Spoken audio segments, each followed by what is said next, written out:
I'm not your bro. I'm not your man, and I'm not to be interrupted when I'm speaking. Just because you're unsatisfied with the way that I ruled, then that's not my problem. City of Detroit versus Christopher Perry Lewis, case number SP 151-06611. Appearance for the record, please. Sherika Whoever. Harris on behalf of Go Mr. ahead. Lewis, please state your name for the record. I don't have an attorney. I'm representing myself. I articulated that at the last hearing. Today is the date and time set for a ring on the bench warrant. I'm going to enter not guilty plea on his behalf. I'm going to give him a $0 bond. Mr. Lewis, you said you were here last time. Why did you miss your date? I actually didn't miss the date. I actually sent you a motion today to show you proof that I was actually in the hearing, and I was locked out of the hearing after an hour of waiting. As well as I sent you a motion for dismissal as well. I sent it last week. Yes, I sent it last week, but I resent it today, and I sent it in a Zoom chat as well to the prosecutor, the clerk, reporter, as well as the clerk. I didn't get that motion, either of those motions. Is there any way you have availability to look at the Zoom message, right? I sent it to not only your email, but the Zoom chat as well. I need it in my email. I don't sent it twice. I can tell you my email if you want to search it, but you should have it twice in your email. I resent it. What's your email? What's your email? Chris, CHRISLEWIE, Midtown, that's MIDTOWN @gmail. Chris CHRISL, right? Yes, EWIE. I don't have it. Okay, I'm resending it at the moment. I'm gonna put my email address in the chat and put my email so you'll have it, and send that to me, and I'll have an opportunity to read that.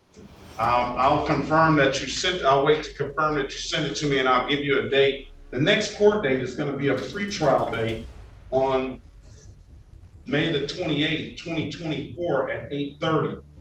You need to get a copy of that to the city attorney as well. I'm actually just sending it to the prosecutor as well. Dia Mason, is that her? Yes. Prosecutor? Yes, I did just send her attachment. If she could send me a confirmation that she received it. Get it to her email address. So, Mrs. Mason, you put your email address in the chat as well, so Mr. Lewis can get you a copy of that. I really appreciate that. File of that motion, those motions that it has. All right.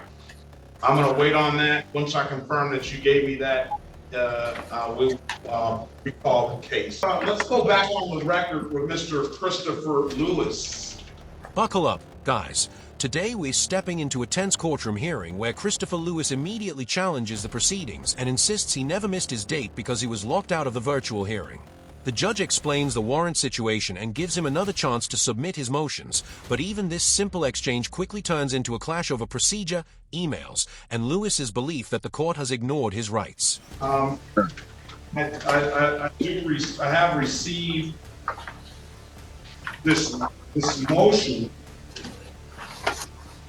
and I read the first couple of lines of it, and that I'm not concerned necessarily about the March 18th incident. I don't know what happened on that day, but you are here now, so we'll move forward.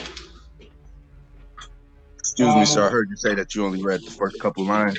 Is there any way we could possibly take another case if you get the chance to read the entire thing?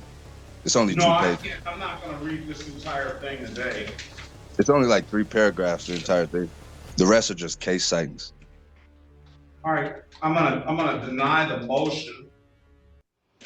I will set the matter for. Is there any way I can get a written? Can I get a written articulation as to why you're denying the motion? I'm denying the motion because I would just appreciate a written excuse. Can I get a written articulation? I might give it to you in writing. Are we on record? Are we on record?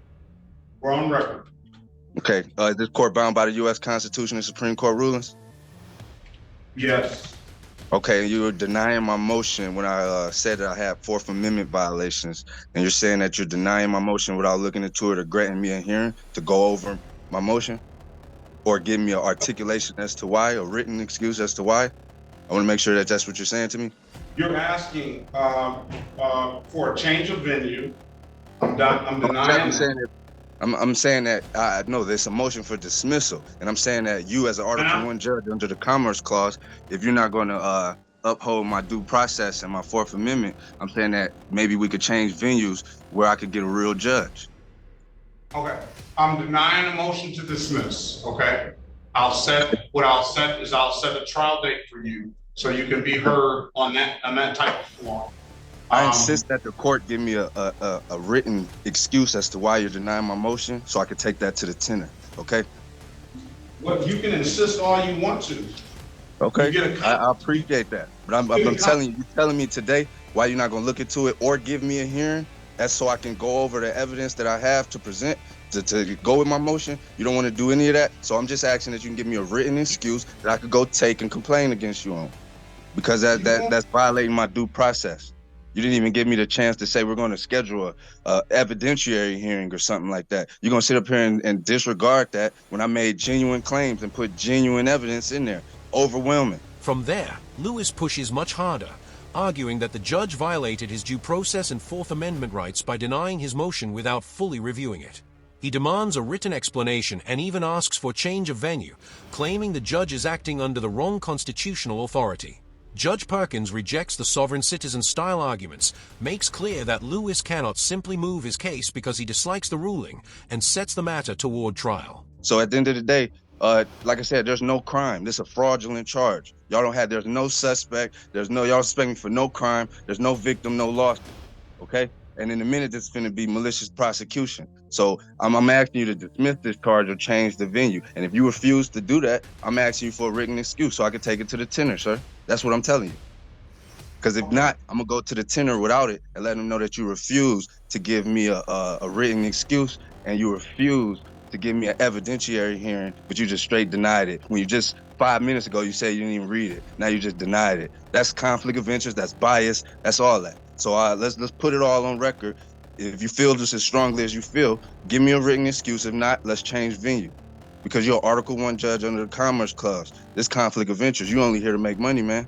You know what I'm saying? It ain't no crime. Wait a minute. Ain't no victim or no loss, bro. I'm not your, listen, I'm not your man. Look, sir. Hey, sir, respectfully, you're an Article One judge under the Commerce Clause. You've been on the bench since what, 21? Couple years? You need to talk to some. I'm asking you to give me an evidentiary hearing to go over my motion for dismissal with the overwhelming evidence or change venue. Because if not, I'm going straight to the tenor right after this. And that's on you, sir. You had this. You did this. Oh, all right. Now I'll let you speak. Straight like that. No, that's all we need. I don't want to hear any more. All right, cool. It's cool. I appreciate it. This due process violation. This is a due process violation right now. And the way y'all tried to railroad me when I was ready to argue my trial. I told you I was here to argue my trial. Y'all locked me out. Now you're trying to start the process over. They're not prepared to present a case. I'm telling you. They're not prepared to present an injured party. So what are we doing? Listen. Please do not say any more. You've already made your record. I've given you that opportunity. If you continue on, especially interrupting me while I'm talking, because I didn't interrupt you while you were talking. I'm not your bro, I'm not your man, and I'm not to be interrupted when I'm speaking. I gave you the respect and the right to speak. Just because you're unsatisfied with the way that I ruled, then that's not my problem. You take whatever. Wait a minute. Let me say it. You take whatever recourse that you feel that is necessary. Now, what I can do, Mr. Lewis, is I can set you a jury trial date. And at that jury trial date, you will have an opportunity to represent yourself or do whatever. The confrontation intensifies when Lewis continues insisting there is no crime, no victim, and no legitimate charge, while threatening to take his complaints elsewhere. Judge Perkins finally stops the interruptions and firmly reminds him that he was given an opportunity to speak. The judge then offers a clear path forward, a jury trial where Lewis can represent himself, present his evidence, and make his arguments before a jury rather than trying to turn the hearing into a constitutional debate. You want to do and put all your proofs on the record by a jury of your peers, and you can argue it that way, okay? I appreciate that, but I would still like a written. You order the transcript. You order the transcript. It's in the transcript. You asked me to read the couple of paragraphs that you made. Most of the paragraphs was referencing the incident on March 18th, as you and I'm not even debating or disputing it. I said I'm not concerned about March 18th or any missed date. I said that the most of what you're saying is in the it's not, I'm not even going to hold you to that, but in paragraph 2, moreover, I want to emphasize that the initial charge against me in this court is fraudulent. I don't know that to be the case. That's why I'm giving you an opportunity to have a jury trial, and they can make the determination. Neither the complaining witness or the prosecution is prepared at any point of this case to present an injured party or any reported damages / losses. So it becomes abundantly clear that every proceeding taking place is strictly an attempt to seek funds where there is no crime and not seek real justice. So we are giving you real justice, because if you say that there's been no crime, then you have a right to a trial. And that's what I'm giving you. So I was assaulted, detained, and my property illegally searched and seized with no suspicion of crime at the hands of the complaining witness, Joshua Martin, and assisting officers. I do not consent to these fraudulent proceedings and demand that the court dismiss the charge immediately with the appropriate remedies. And I'm dismissing the motion based on that, because I am giving you a proper forum to argue your case, or allow me the right to change the proper venue of federal court where my U.S. constitutional rights will be upheld and not disregarded by Article 1 judge under the Commerce Clause. I don't understand that. Indicating a clear conflict of interest, I do not wish to proceed with this matter. You don't have to proceed any further because I'm dismissing the case. After being given that option, Lewis continues reading from his motion and repeats claims about an allegedly fraudulent charge, an injured party, unlawful detention, and an illegal search. Judge Perkins explains that those arguments do not justify dismissing the case and again points him toward a jury trial. The judge also corrects Lewis's misunderstanding about Article 1 judges, explaining the difference between federal and state judicial authority before firmly denying the motion. He did cite some case law. It was at Sherrar v. Cullen, 481 Federal 2nd 945. For a crime to exist, there must be an injured party, corpus delicti. There can be no sanction or penalty imposed on one because of the U.S. constitutional right. Louisville versus Motley, 211 U.S. 149, South 29 S period court CT 42.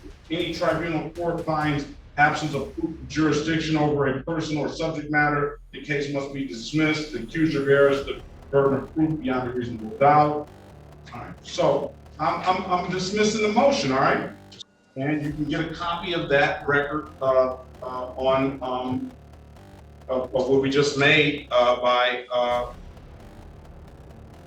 going through the proper channels of the court to get the court reporter to produce that record.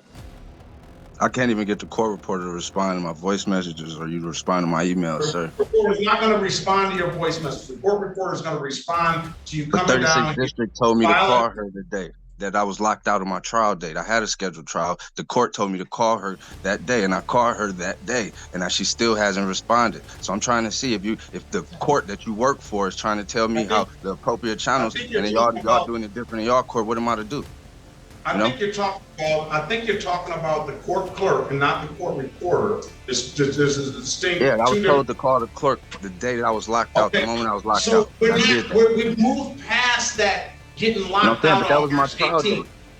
Yeah, so I'm How giving soon you can I get another. another trial date, sir? How soon can I get another trial date? That's what I'm asking. That's what we're trying to do now. A jury trial. A jury trial. I'm gonna let the jury of his peers hear what he has to say. July 23rd, 2024 at 9 a.m.